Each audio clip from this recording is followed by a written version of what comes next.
Hey, architecture firm owners and emerging leaders. Get ready for unparalleled insight into the development of a world-class architecture firm and a worldwide organization driving the digital transformation of the design and construction industry. With Build Smart, the podcast that's changing how our profession operates. We share the incredible stories behind innovation in the building industry with my friend and co-host, Patrick McLeamy, FAIA, former CEO of the international architecture firm, HOK. You know, Yamasaki's office or firm lasted during his lifetime.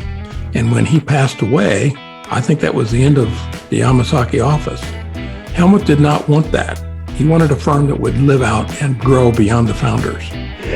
In Season 1, discover the untold stories behind HOK's meteoric rise, from 150 employees in St. Louis to a powerhouse with over 1,900 staff members and 27 offices worldwide. You know, they weren't as polite as the Kojima people. That was just boom. And anytime you have a creditor, whether it's Kojima or the bank, that wants their money, unless you can raise money someplace else, you are out of business. Bankrupt. And hold on tight for Season 2, where Patrick takes us on a new adventure as chairman of Building Smart International, shaping the future of digital transformation in the design, construction, and operation of built assets. Ian Howell, Ken Harold, and I, Ken was my technical representative from HOK. The three of us took a tour of Europe of 5 cities in 5 days. Very busy time. Simply follow the link in the show notes to subscribe to Build Smart now and uncover lessons that will transform you and your architecture firm.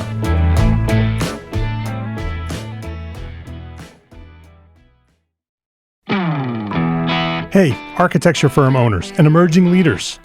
Get ready for unparalleled insight into the development of a world-class architecture firm and a worldwide organization driving the digital transformation of the design and construction industry. With Build Smart, the podcast that's changing how our profession operates.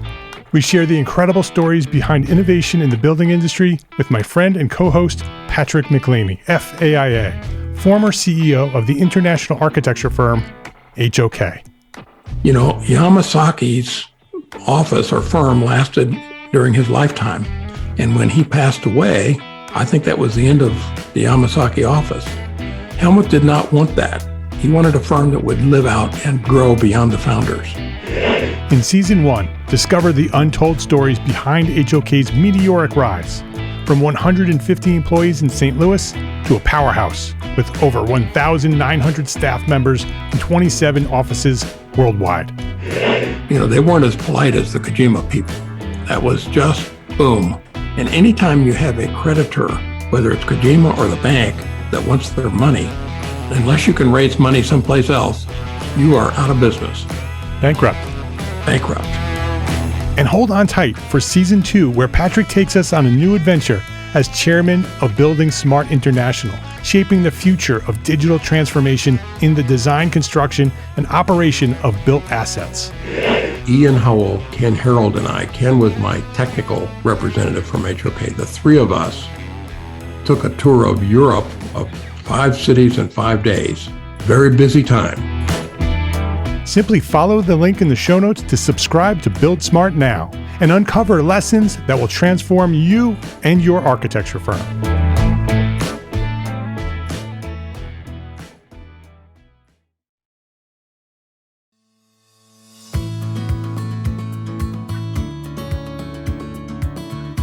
My name is Mark LePage, and you are listening to Entree Architect Podcast, where each week I speak with inspiring, passionate people who share their knowledge and expertise, all to help you build a better business as a small firm entrepreneur architect.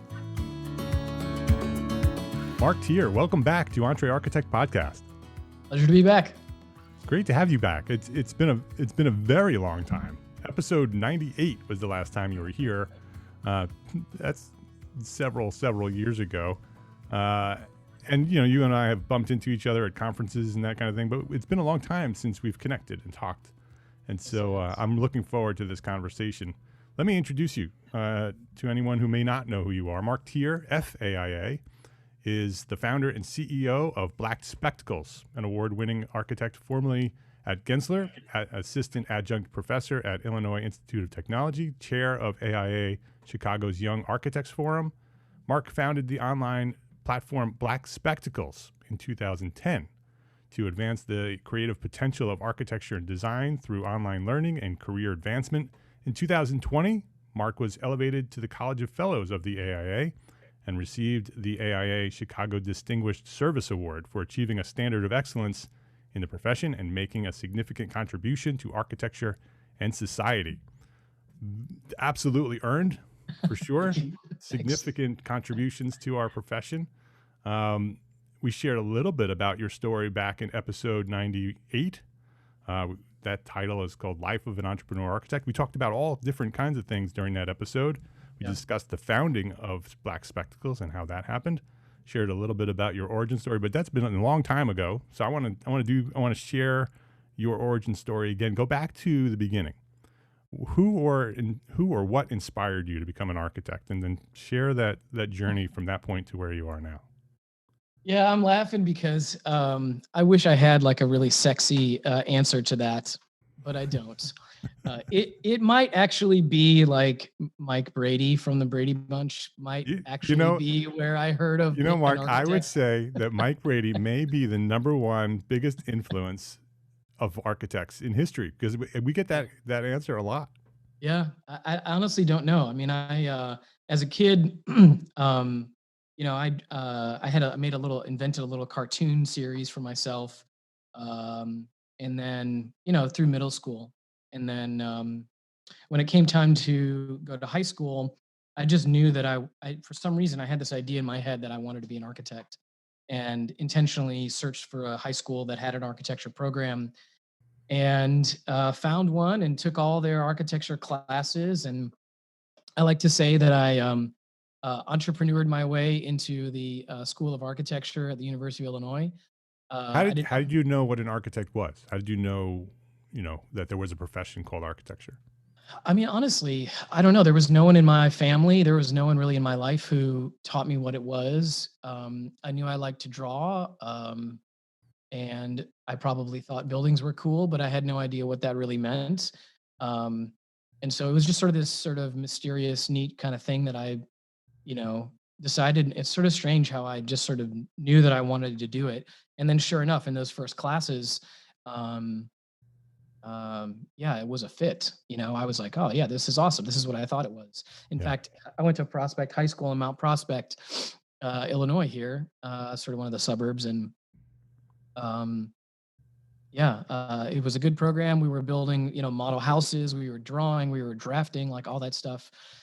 So somehow I got the idea. I honestly don't know where, but trying those classes, it was an immediate fit. And then I followed that all the way through.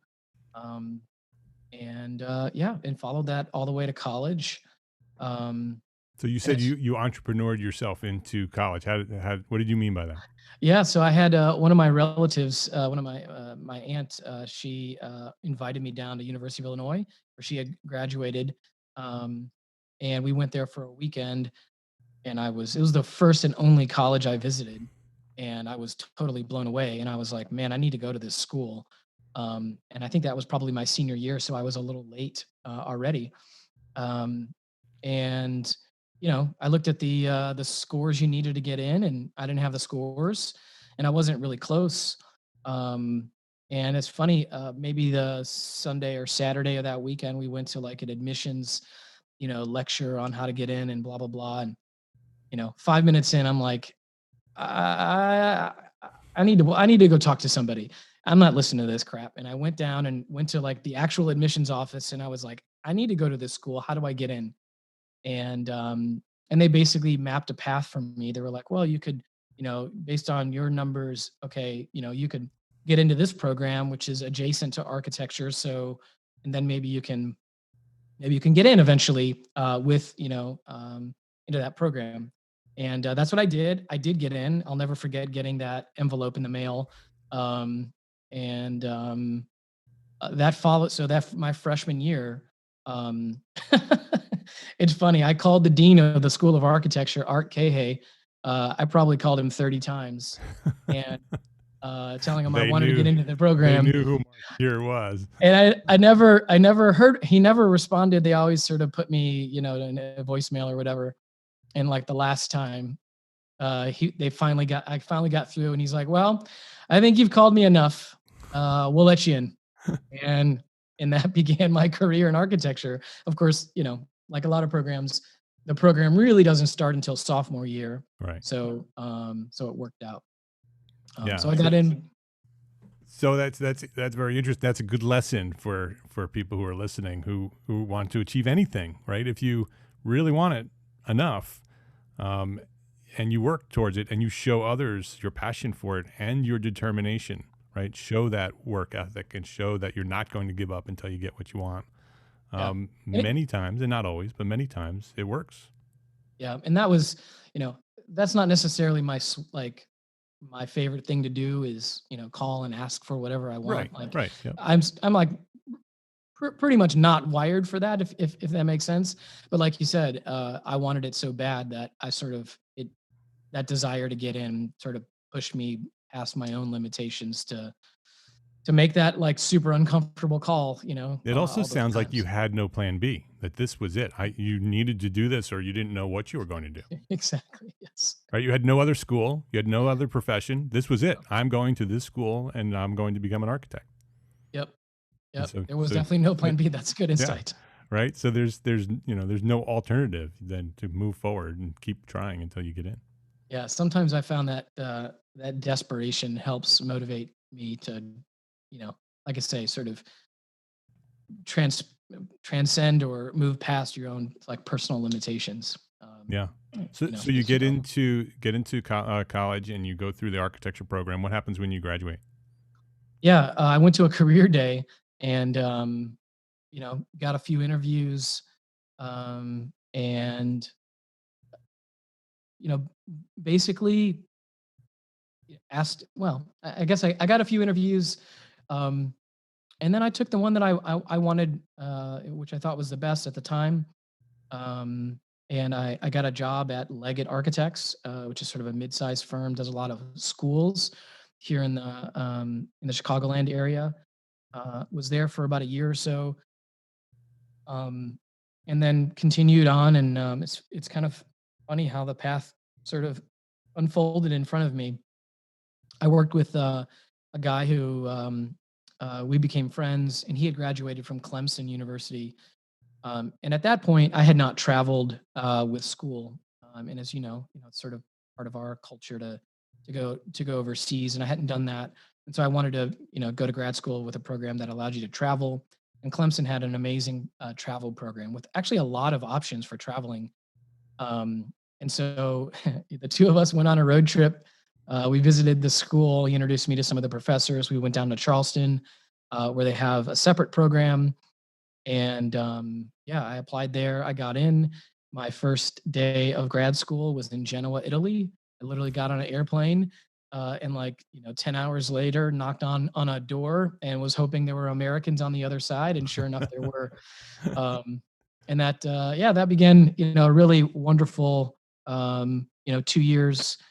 We did a formal thesis in that second year, so on campus. So I didn't get to see too much Clemson football.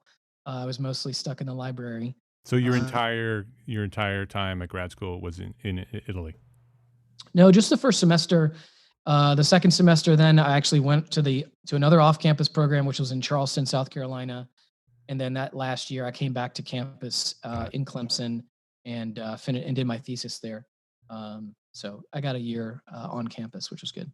Yeah. And then came back and went back to that same firm, Leggett, where I stayed for about 3 more years. And then a friend of mine moved to Gensler, who was hiring and trying to build up their Chicago office.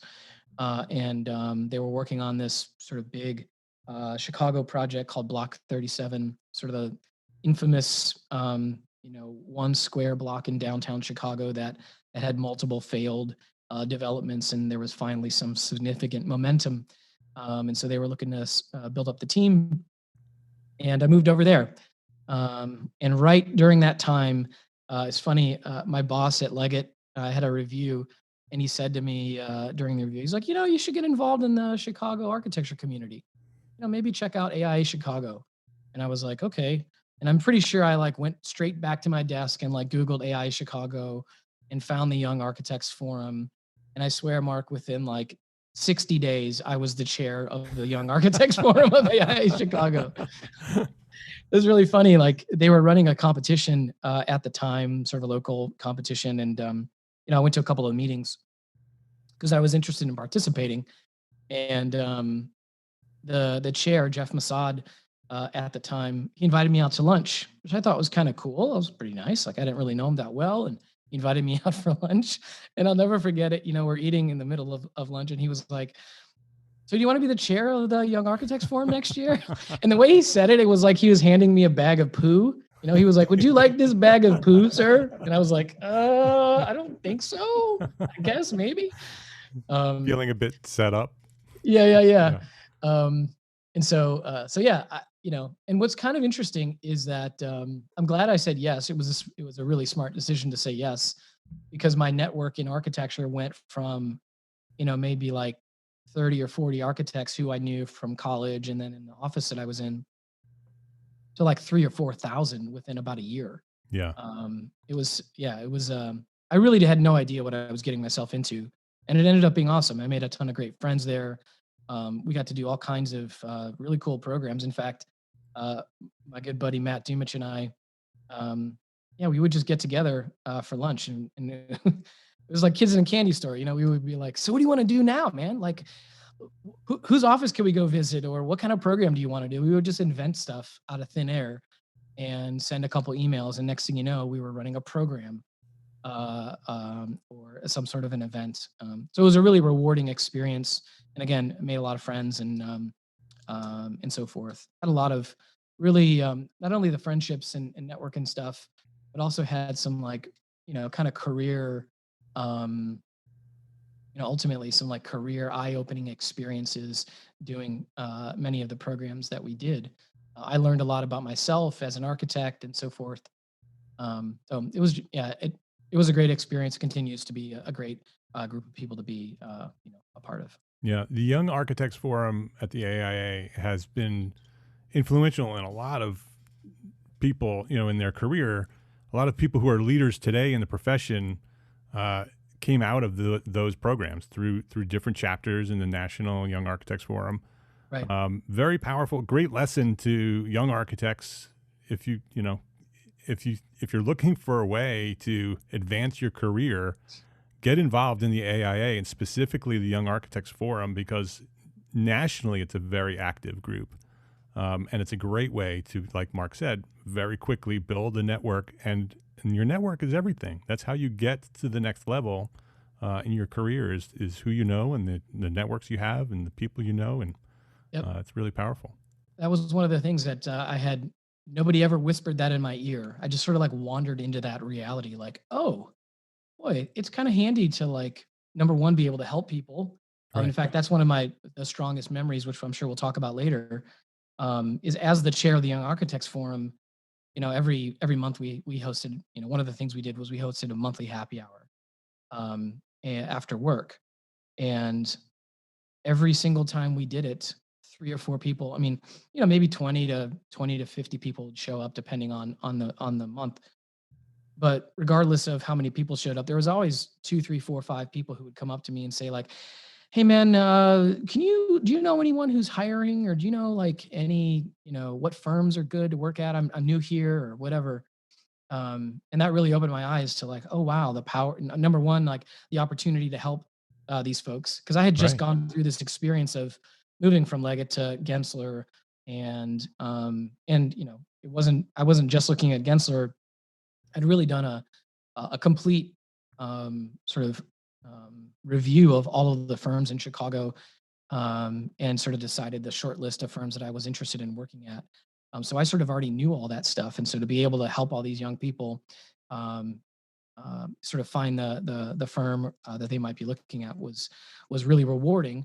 And then for myself as well later on, as I, as you'll hear, one of the critical parts of the story of Black Spectacles is, comes from some of the relationships that I built and friendships that I built, during that time. So, Yeah. so yeah, it's a really good thing. So how did Black Spectacles come about?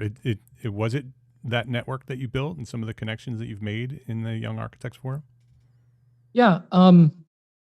It's sometimes I sort of tell that story as if like one thing happened and that was the thing Right. that made it all so.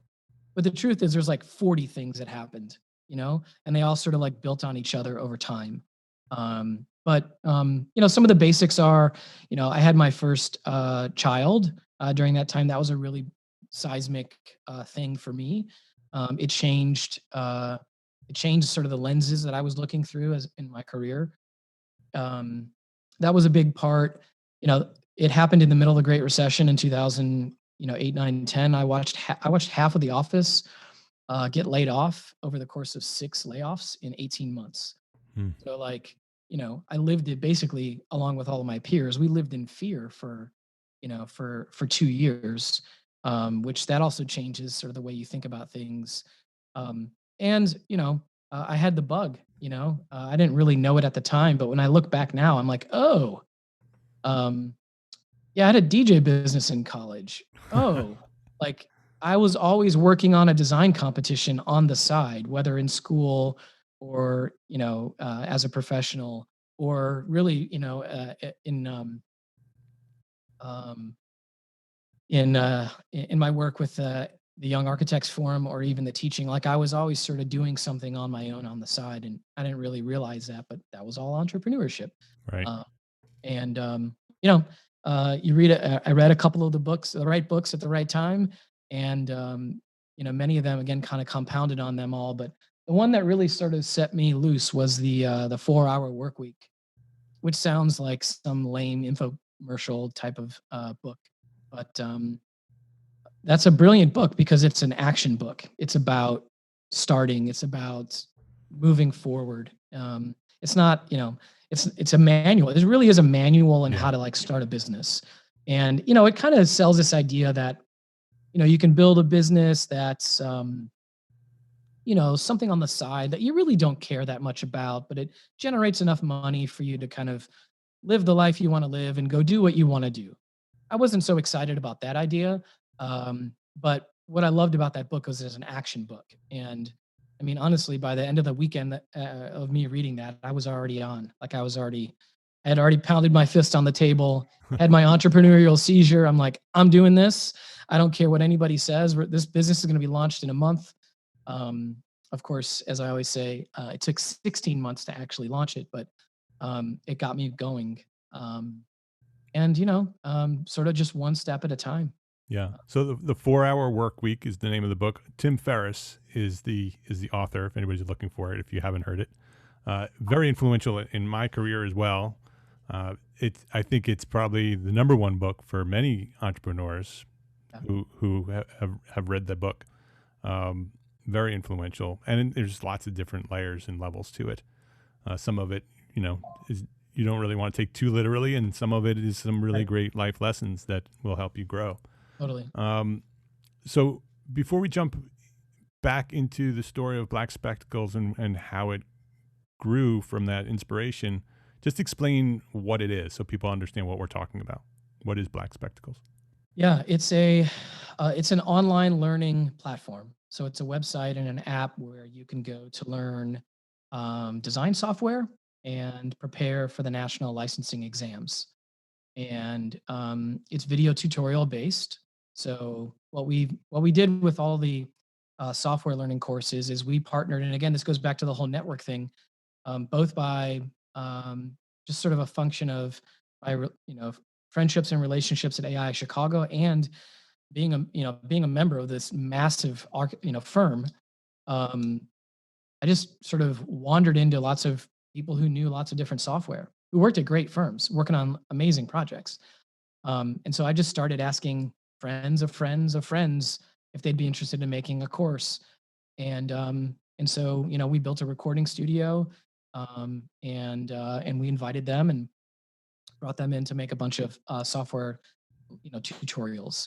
And then Then with regard to the test prep, we have video lectures, but we also eventually built practice exams and flashcards. Again, these are all online, and then virtual workshops. So, sort of on Zoom, listening to lessons and lectures from architects to help you prepare for licensing exams. So that's what Black Spectacles is. All right. blackspectacles.com is the website if anybody wants to go check it out. Let's take a break to thank our sponsors for their support of this episode.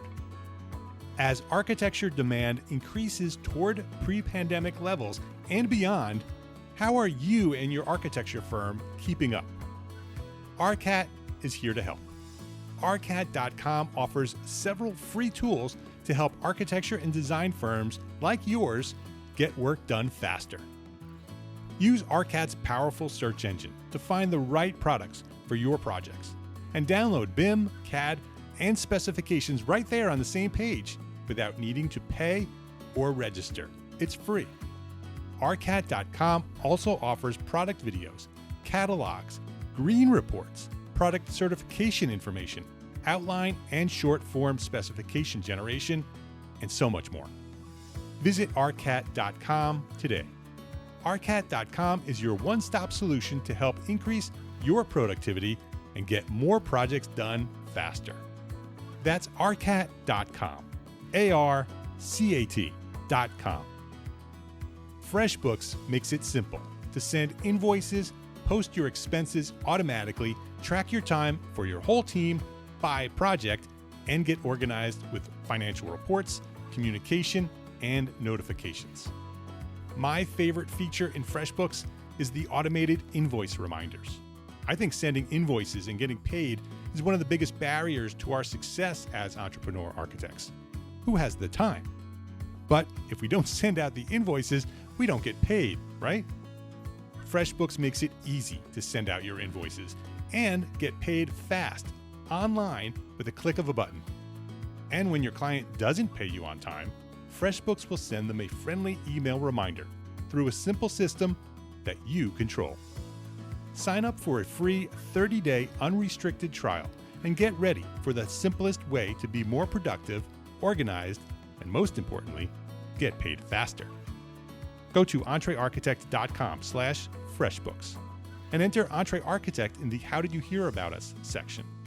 That's entrearchitect.com/freshbooks.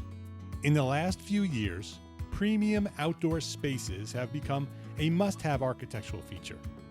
And Infratech outdoor electric heating systems have become the brand of choice among leading architects. Infratech heaters provide energy-efficient ambient warmth that allows homeowners to live outdoors during cooler months. Clients love them because they can enjoy 100 more nights a year outside. Architects love them because of their unparalleled versatility. From heater capacities and colors to mounting options that can either seamlessly disappear or accentuate a space with beautiful decorative coverings. They're also the only comfort heat company to offer smart home integration and hands-free voice-activated control. For over 60 years, Infratech has made their products in the USA at competitive prices.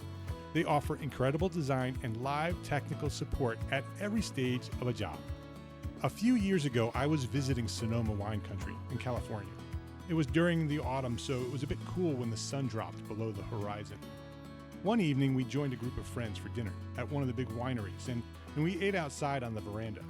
That amazing Sonoma sun was setting behind the vineyard, so it was getting rather cool that evening, but we were very comfortable. In fact, the temperature was perfect for an outdoor meal during a cool Sonoma evening.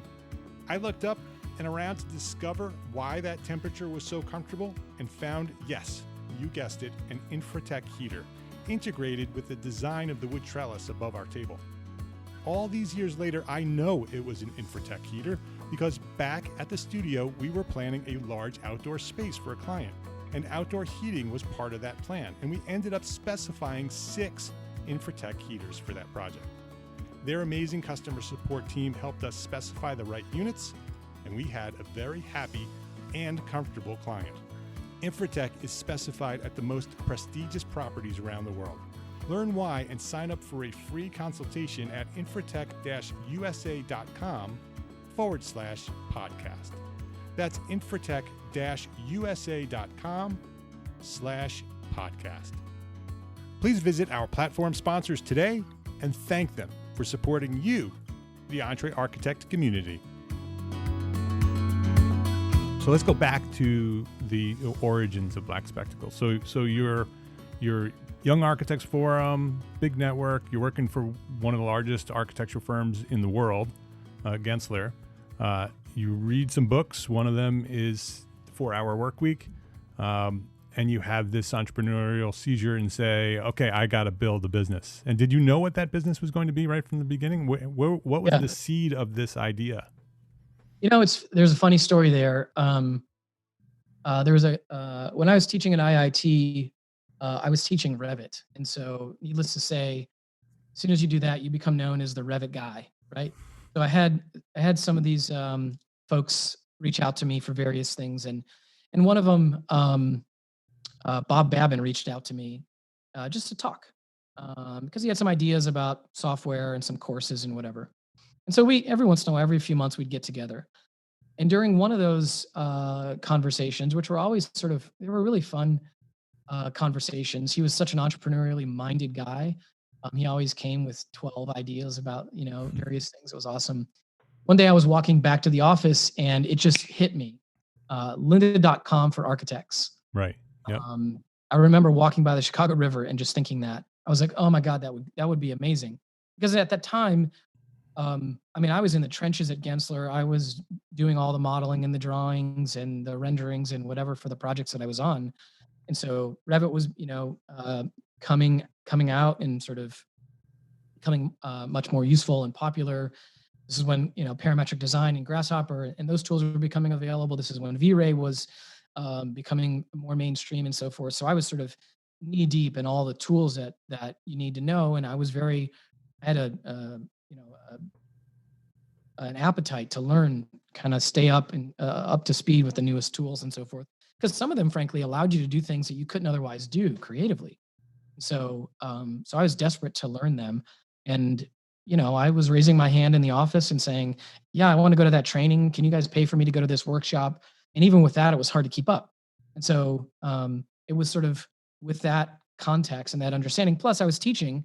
And the ironic thing about the fact that I was basically teaching software at IIT was that none of the design professors cared or really wanted. In fact, a lot of them even didn't want the students to know software, which, I understand. But from a practical perspective, the students need to know the tools in order to get a job. Right. So it's sort of like this catch-22 where they want to know the tools, but they don't want to be taught that, the people in charge don't want to teach them. So I could see the problem. I was having the problem. I could see the students were having the problem. And I had an experience myself on Lynda.com, a few years earlier. And I thought, man, this is amazing. It was like $30 a month for 600 software courses. But there weren't that many that were super architecture focused. So I was like, oh man, if we did that for architecture, that would solve a lot of problems. So that was sort of the genesis of the idea. What's funny about that story is I had that epiphany. Then I went back to the office and I grabbed my buddy Jorge. He was more of a software guy than I was even. I was always relying on him whenever I had questions and things because he was truly the expert in it. And I brought him over. I'm like, oh man, I had this great idea. And I explained the whole idea to him. And I got to the end and I'm like, so what do you think? You want to do this? And he was like, oh, it's a great idea, man. And I was like, do you want to do it? And he was like, no, man, you're crazy. I'm not doing that. I was like, okay. And then, we went on, I went on and I was the crazy one who went on and started. So let's talk about that. How do you do that? Right. Cause you have this conversation with your friend. He says, that's a great idea, but that's a huge idea, right? Yeah. You want to start a startup. You want to start a business, right? I don't know how to do that. I'm going back to my desk so I can get my paycheck. And you're like, no, I'm going to go do this. So how do you do that? How did you take it from an idea, a crazy idea, to making it start? How do you launch something like that? That's a good question. One step at a time. It's truly a marathon. It's not a sprint. And it's one foot in front of the next. And what's sort of really kind of lovely about this moment right now is I'm in the middle of, so we're launching a new platform called Spectacular. And so I'm kind of doing it all over again. And again, I'm frustrated with how long it takes and all the unexpected things and whatever. But as I look back on it, I'm like, oh yeah, it's just solving one problem and then solving the next problem and then the next one. And just sort of having that confidence of like, I don't know, I'll figure it out one problem at a time. And, it's funny. I think the first thing I did was I started, I don't know, I emailed a couple people. I emailed Jessica Liebeck, who at the time was an architect at SOM. She was also involved in the Young Architects Forum. And I think she had just left, and I knew she had some kind of consulting business or something. And I just like met with her and I was like, this is what I'm thinking about doing. Can you help? And she was like, oh yeah, we can help. I can help you with this and that and this and that. And I was like, sweet, let's do it. And she helped me for a while. They helped me come up with a name. They helped me put together an RFP for the website that I had sort of envisioned. We put the RFP out for the website and my budget. I had no money, by the way, either. So I had to figure that out as well. Yeah, that was my next question. Is how did you fund that first step? Yeah. Recklessly, as I look back now, recklessly. Yeah, I mean, it's funny, that story of putting the RFP out. I had a $20,000 budget, right? And I had basically described lynda.com. And we sent the RFP out to, I think, like 11 or 12 Chicago web design and web development agencies in Chicago. And none of them responded. Except one. One guy responded, Jason Schwartz. He was like, let's talk. I was like, okay. So I met with him. Actually, two guys responded. The first guy said, let's talk. And we had a great conversation. And we're still friends. The other guy, Jason, he reached out and he was like, yeah, let's talk. And I met with him and he was like, you just sent out an RFP for like $150,000 website, right? Like, why don't we just start slow? Like, nobody even knows you exist, and so forth. And he developed a well thought out short-term plan for building a brand and building a blog to start to create a little awareness, which we then slowly kind of built over the course of the following year. And, we just kept moving forward. Very good advice. From building the brands to building a blog to finding some office space to, one of the key things, the key pieces of wisdom that I can see now is the training we get as architects.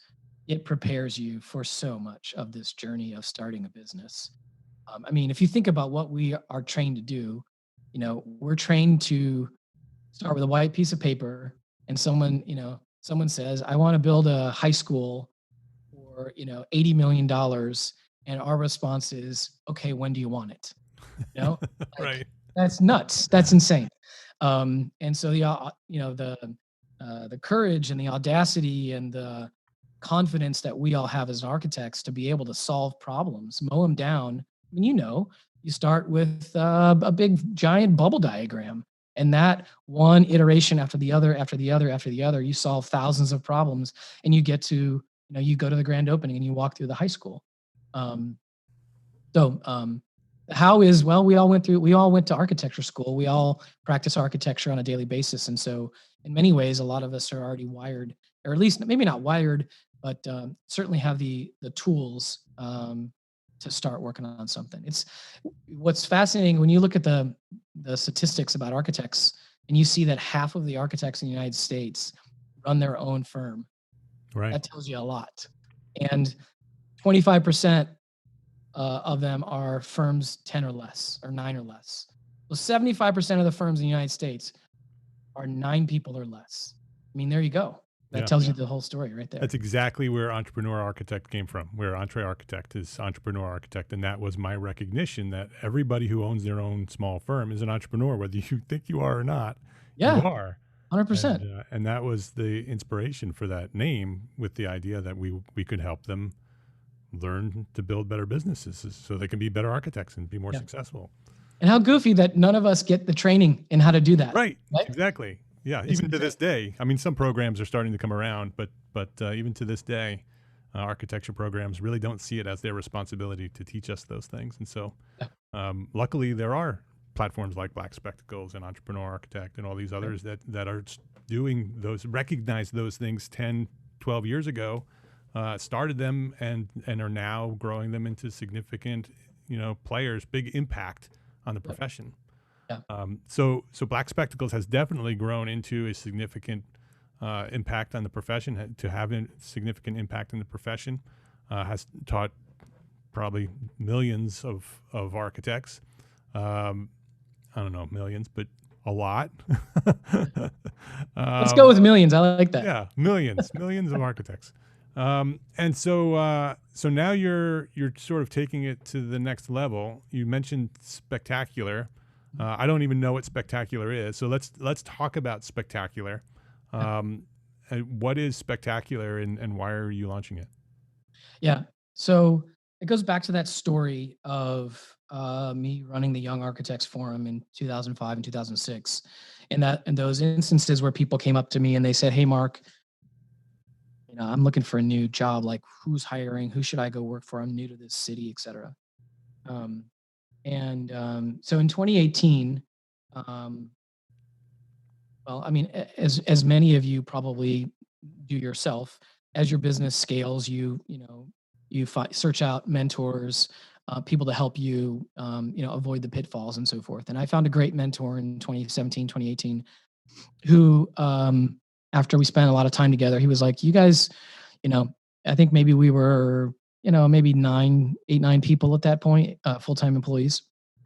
And he was like, "I really think you guys should work on establishing your core values and your core purpose as a company." He's like, "Because scaling a business is very hard. And really, like, task number one is kind of getting everybody going in the same direction. And values is a great way to do that, along with the core purpose." And so we spent some time working on that in 2018, established our values, and then worked on that question of what are we trying to do here? Like, what's the point? Do we want to and I shouldn't say just, but do we want to remain focused in education? Do we want to specialize in architecture education, test prep education, or bigger than that? And where we landed was really about that story. What I realized was that the thing that gets me up, and has gotten me up every day to work on this business, many times, nights and weekends and all that kind of stuff, is sort of that passion for helping people navigate their careers. And the reason is because I didn't have that for myself growing up. And I saw other people, especially when I was at Gensler, I saw other people who sort of had that leg up. They had people in their life, friends and family, who helped them, prepare, help them make sure their grades were good so they could get into the school they wanted to, help them evaluate all the different options for schools to make sure they picked a good one. And then once they got out, help them find their first internship, help them find their first job, help them navigate their career. And whisper in their ear, like, "Hey, you might want to build your network because that could come in handy later. And, you can be of service to the community." And so through my experiences coming up and through the time of building Black Spectacles, what I realized was that's really the thing that I'm really passionate about. And so we finalize our core purpose, which is to help architects thrive in their careers. Okay, here's what was amazing about that. Like, literally, after I wrote that down on a piece of paper, and we were like, yeah, these great ideas fell right out of it, of like what we could go do next. Because once you sort of, you could do a million things. You guys know in architecture, right? You could design anything, but sometimes the constraints really help you focus on something. And so, so with that, what I realized was, it sort of started from this initial observation, like, oh, it's 2019, and like everyone's portfolio is still in InDesign, which we all export to PDF. It's 2019. That doesn't make any sense. And then, like, continuing that thinking, like, oh, is there a way we could sort of bring that online? Oh, if we brought that online, it would kind of work a little bit like LinkedIn. Oh, if it kind of worked like LinkedIn, then maybe we could help people find jobs. Oh, if we could, help people find jobs, maybe we could help firms find architects.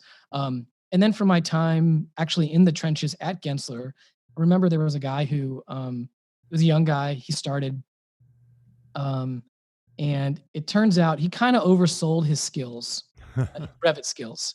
And again, this is probably like 2007, 2008. And so at the time it was still relatively a new tool. And, instead of modeling, the guy was drafting inside of Revit, which is a disaster. And so I was brought into that, environment to help them and whatever. But I saw that problem firsthand, which was, man, this guy told us that he knows, X, Y, and Z. He has X, Y, and Z skills, but he doesn't. And so I was sort of seeing our business like, oh, well, Black Spectacles, we help people learn stuff. We help people acquire skills to move along in their career.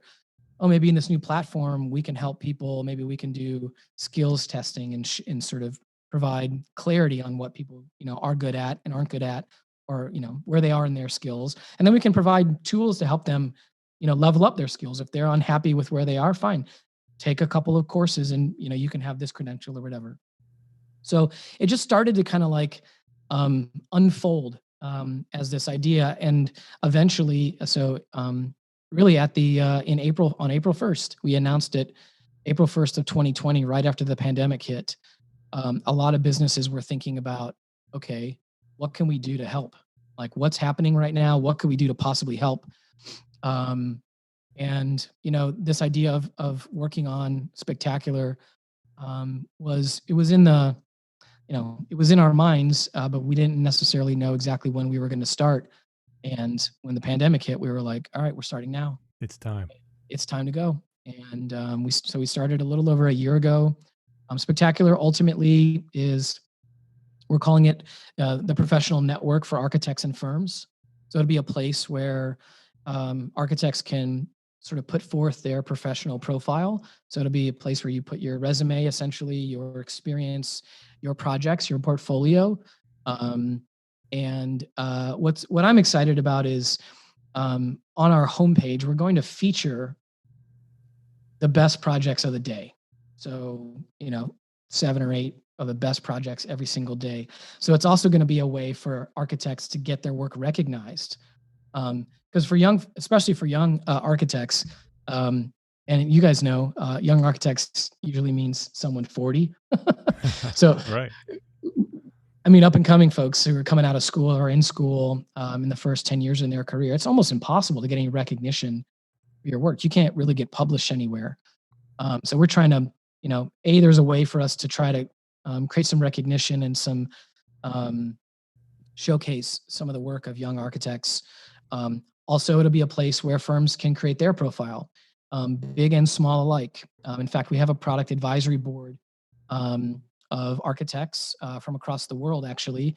Some of them are students, some of them are firm owners, some of them are architects in the middle of their career. And what we're trying to do is build a place where, really both sides, both individual architects and firms can find each other. It'll be hopefully a place where architects and firms can sort of put their best foot forward about who they are. Whether you're a firm and this is the kind of work we do, this is where we are, this is what our values are, you can describe that on Spectacular, and then you can go search for architects when it comes time to hire someone. In fact, the other ingredient in this whole mix is over the years. How many architects have reached out to me and said, "Hey, Mark, I'm looking for somebody who knows this and that and so and so. Can you help me find somebody?" And I was always like, I don't know, like, here are the experts we've hired. It was always like the same 5 people I was always referring. So we're excited about it being a place of connection, a community of architects. It's an exciting thing to finally start to bring into reality. We just had the other day, we had another product advisory board meeting, and to see the excitement and enthusiasm in the eyes of these young architects is really cool. Yeah, it sounds super exciting. I'm a little jealous that you're launching something new. It sounds like you're building a bridge over the swamp of the profession, right?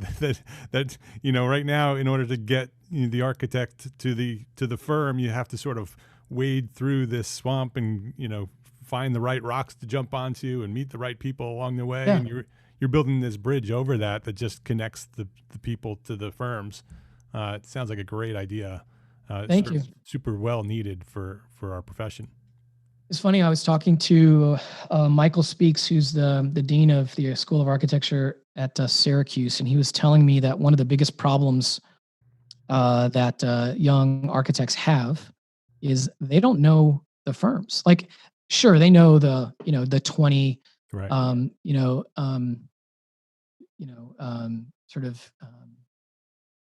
The top brands, the people. Yeah, firms that their professors taught them about that do really exciting work.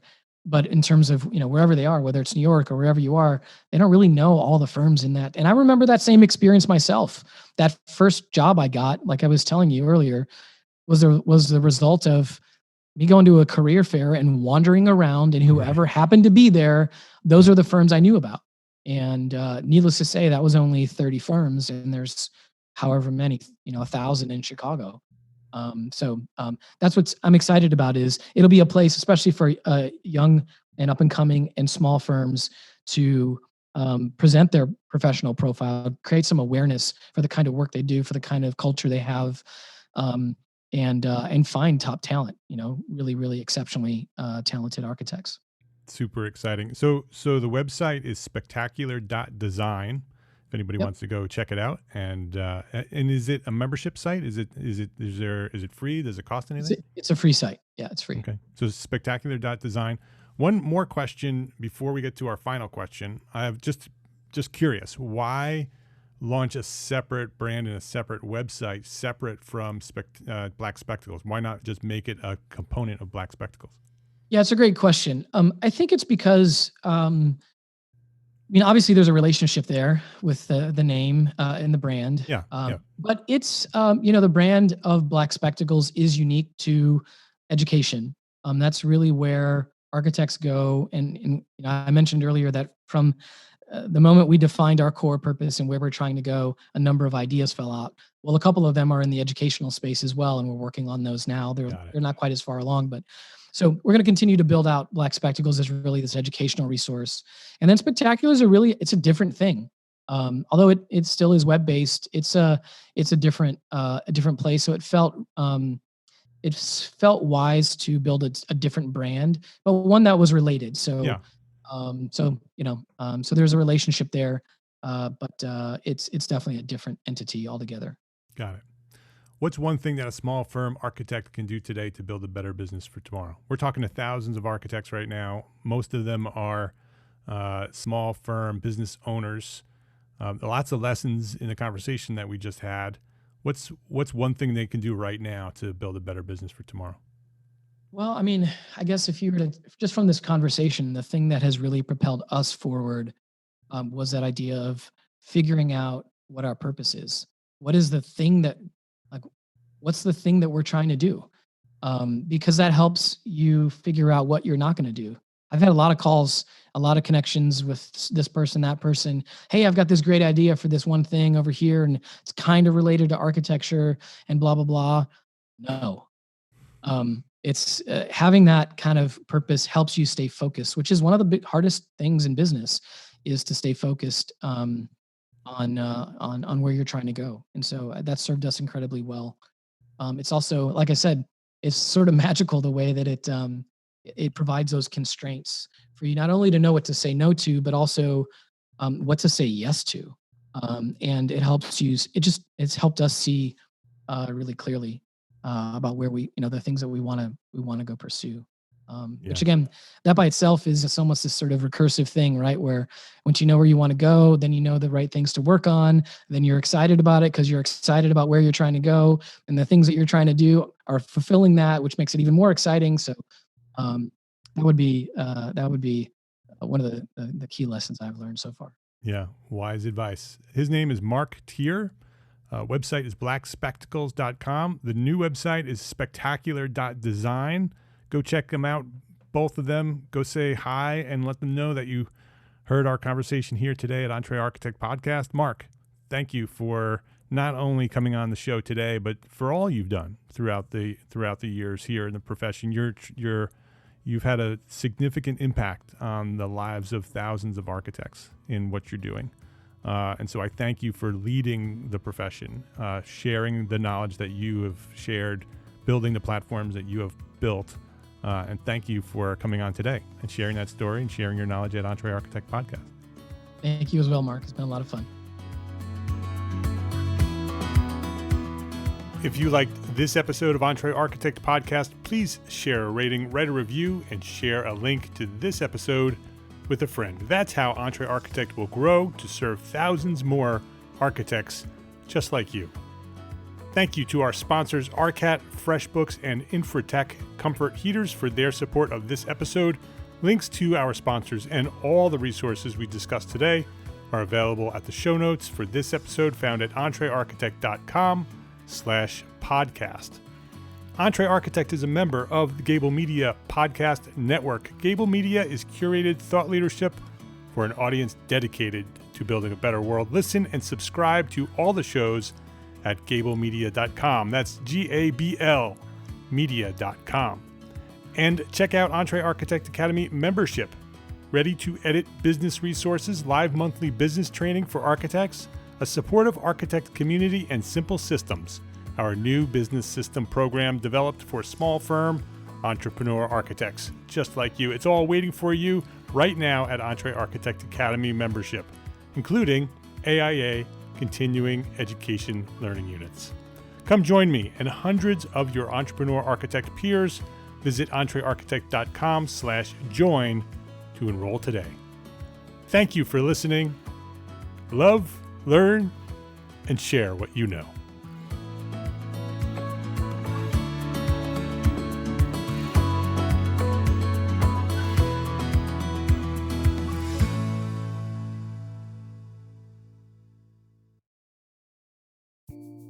Imagine earning continuing education credits while doing exactly what you're doing right now. Well, you can. Gable Media has revolutionized the way you earn your continuing education credits with a groundbreaking approach. Forget running around town and scouring the internet for credit-worthy courses. Fulfill your CE requirements effortlessly by listening to engaging podcasts just like the one you're listening to now. Our podcasts are designed to educate, entertain, and inspire, all in a user-friendly environment. But wait, there's more. Architects, Gable Media is also approved as an AIA continuing education services provider. Upon completion, we handle everything, from reporting your hours directly to the AIA to storing your certificates in your personal Gable Media profile for your self-reporting needs. So follow the link in the show notes and start earning your credits in the most innovative and entertaining way possible with Gable Media. Attention architects and creative minds, get ready to supercharge your brand with Build Your Brand, the podcast that's unlocking the secrets of branding success for creatives. Hey there, it's Marc Arlepage, founder of Entre Architect, and I'm inviting you to join my friend, architect marketing expert Jeff Eccles at Build Your Brand podcast, where he explores the captivating stories of the world's top brands and transforms their lessons into powerful moves for small firm architects and creatives like you. In Season 1, Jeff shares the thrilling tale of Southwest Airlines, where he dissects their journey to the summit and distills it into strategies tailor-made for you. It's important to keep in mind that companies like Southwest compete in the real world, just like you, and face real-world challenges, just like you. You might be surprised at how similar those challenges are to the struggles that you grapple with on a day-to-day basis. Don't miss out on your blueprint for success. Subscribe, tune in, and let's build your brand together. You may have noticed that the very best brands in the world are also known for having somewhat unique corporate cultures. That's often the glue that holds everything together when they encounter those rough spots. We don't do it because it inconveniences the passengers to whom we are primarily dedicated, the short haul, frequent flyer. Follow the link in the show notes to subscribe to Build Your Brand today. Remember, no matter the size, the journey's the same. Your brand's journey to the top starts here.